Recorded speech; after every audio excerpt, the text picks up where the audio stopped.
Hello everyone, my name is Salma Nabila and I'm here to present my thesis in investigating the effectiveness of circular economy in mitigating tax waste.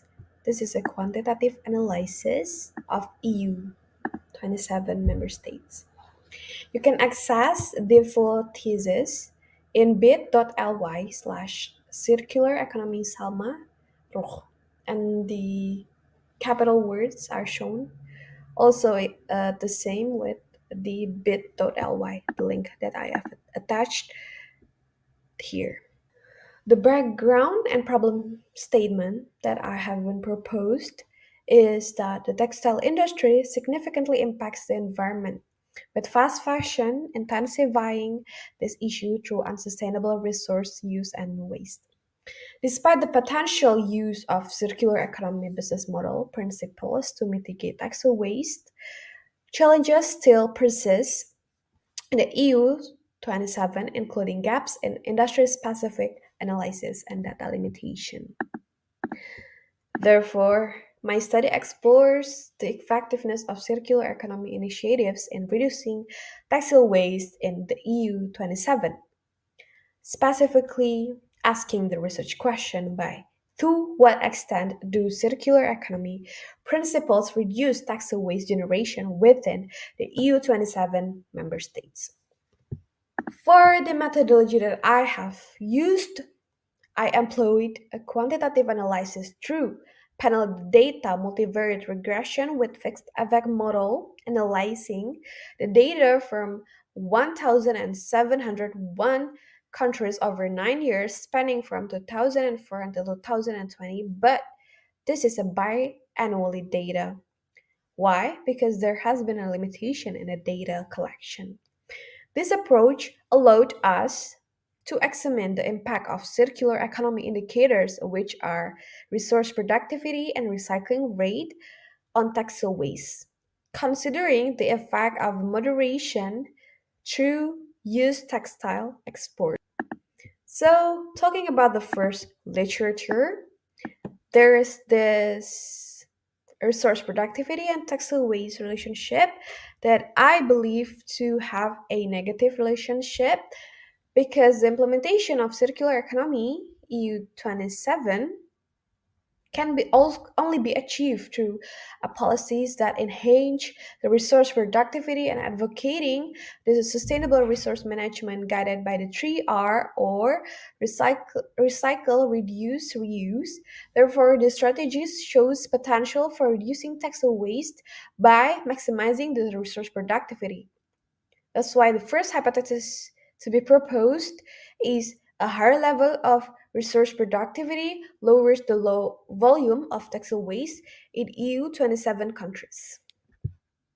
Next, the independent variables are recycling rate and textile waste.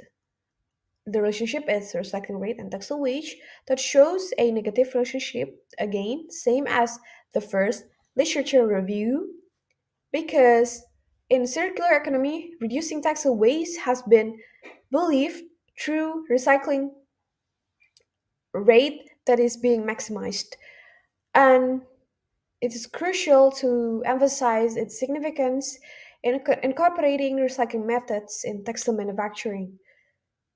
But several large fashion companies has encountered difficulties in shifting from linear to circular economy. Therefore, the second hypothesis to be explored is a higher level of recycling rate lowers the volume of textile waste in EU 27 members countries. The third one, it's not a statistical analysis where there's a relationship between IV and DV, but I explain the robustness of circular economy in EU 27 because without a good analysis in the effectiveness of policies itself, um, we cannot measure which aspects of the circular economy needs to be upgraded in EU 27. That's why I compare the action plan that has been proposed by Eurotax.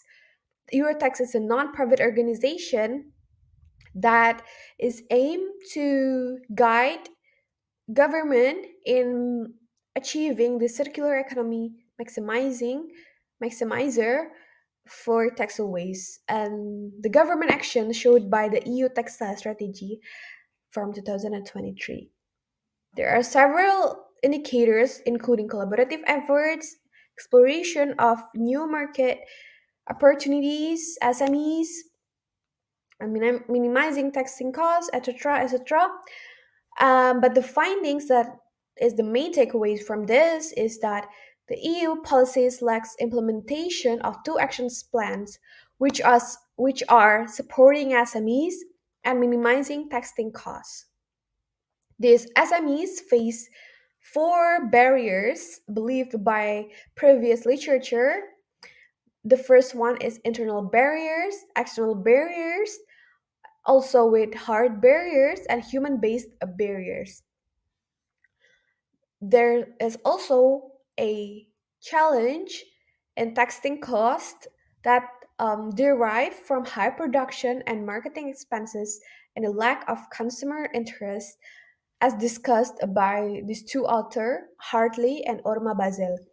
The implementation of EU circular economy policies, in conclusion, faces a lot of barriers, challenges, including unaddressed action plans for SME support and taxing costs reduction, alongside with hurdles in addressing barriers within SME context by minimizing taxing costs and incorporating social and cultural aspects by diminishing the effectiveness of policy execution and cross-national comparison. And then the last one is the moderation effect of used textile exports on circular economy and textile waste. There has been a findings and a real phenomenon that textiles are a viable export commodity, but there is this a significant percentage of the trade in used textiles used ultimately ends up in landfills. This phenomenon also called a colonization in textile waste, where the developed nation, not particularly developed nation, but the EU, has been exported textile waste and made to Africa and Asia partner countries, that made a huge problem because the amount of used textile waste there in the receiving country is increasing, because there has been a suitable circular economy implementation where you can reduce it by recycling and reuse that textiles, presenting challenges for the reuse sector. In response to this challenge, hypotheses 3 and 4 are formulated to examine how EU 27 export activities impact the role of circular economy in waste reduction, thereby contributing to a better understanding of sustainable textile management. So, both of the hypotheses 3 and 4 are presented as negative relationship, same as the first and second hypothesis. To sum up, this is the conceptual model along with the sign of the relationship. Also, I included three control variables in textile waste, which are GDP, GBARD, and environmental taxes.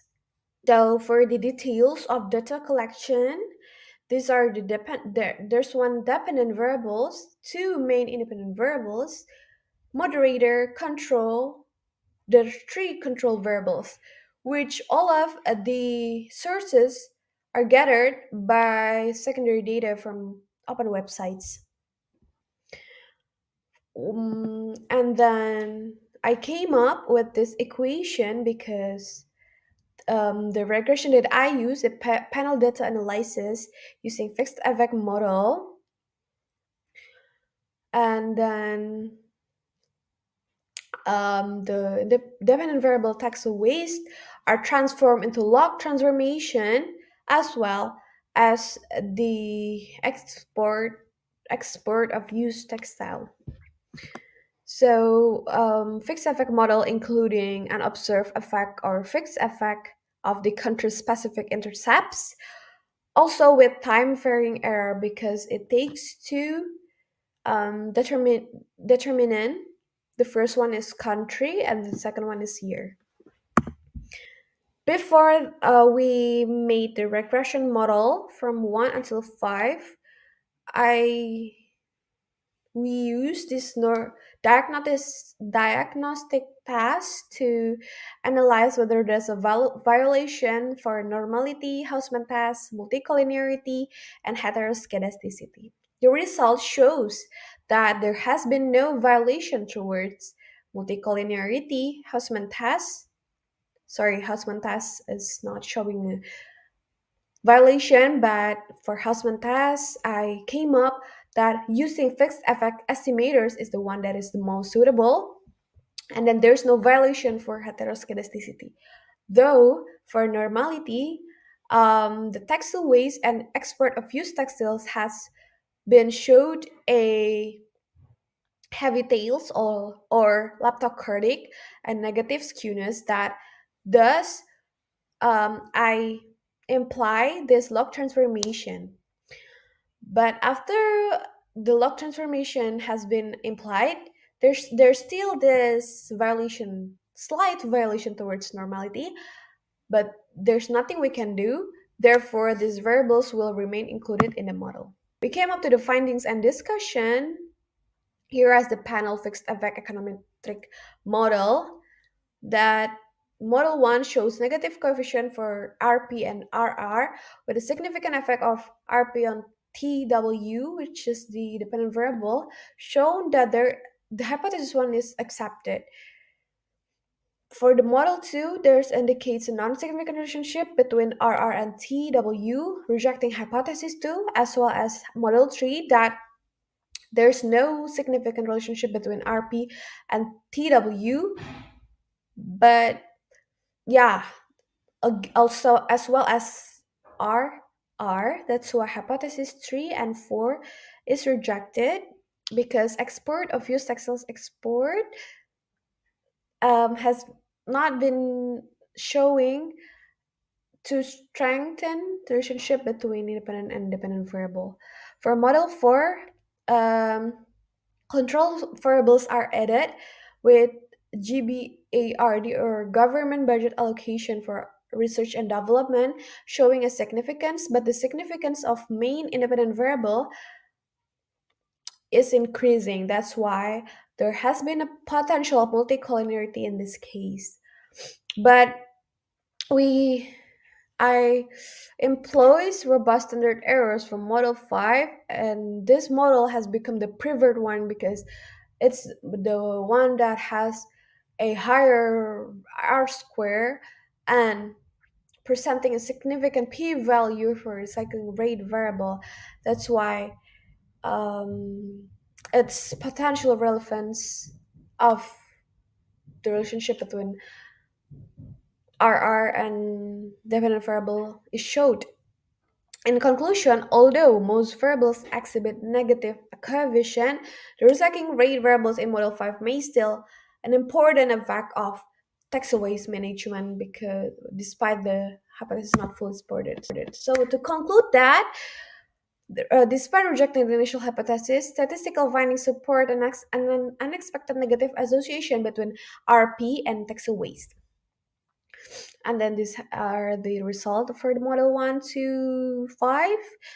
Um, the export of used textile did not negatively moderate the relationship but showed a significant link to textile waste. The study also reinforces that resource productivity, when considered independently without moderation, actively contributes to reducing textile waste. The final model underscored the importance of the export of used textile waste in independently minimizing overall textile waste. Therefore, adoption of circular economy business models faces notable obstacles such as financial constraint, organizational complexity, suggesting the need for further research to address these challenges and enhance understanding of circular economy practices in the textile industry. That's why there still need a further research for the data collection itself and then the way we conduct research. Thank you so much for your attention. I'm Salma Nabila. Bye.